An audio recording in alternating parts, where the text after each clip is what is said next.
Hi, this is Quinn with Kaizink, and today I'm going to show you how to set up laser files for patch adhesive. So this is the patch that we want to create a file for. It's 1 inch tall and it's 1.5 inches wide. So we're going to start by going up here to File and creating a new file. And I'm just going to leave all of these settings at their defaults. Next, I'm going to go to my artboard tool over here, and I'm going to change the width to 24 inches wide because that's the width of our material. The height can be It'll vary a little depending on how many patches we're ganging up here. We'll want to keep it in a 24 by 24 square. Beyond that, it can just be lasered in multiple batches. So what we're going to want to do is take our rectangle tool, and I'm going to do 1 inch minus 0.01, just so it's slightly smaller so it'll fit within that patch so we don't have adhesive going past the edges.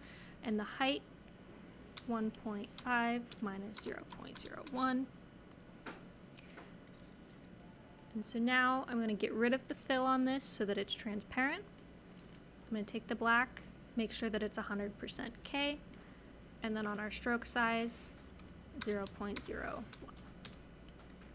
Now we can gang these up on the sheet.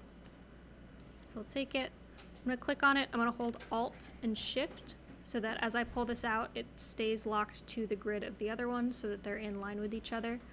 So now I've got 2.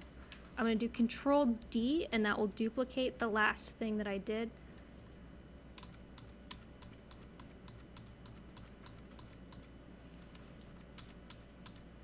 So we've got 19 in a row here.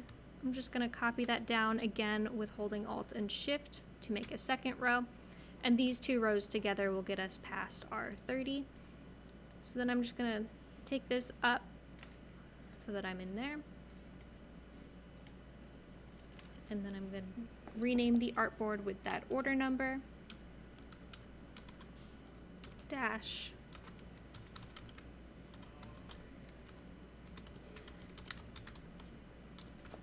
So order number, laser gang, so that they know this file is for the laser adhesive, and then the customer name at the end. Then I'm going to hit F1 to export for screens. I'm going to get rid of the JPEG, so I'm only producing a production PDF. And then I'm going to navigate to that order folder and the production folder, select folder, export artboard, and now there's a production file.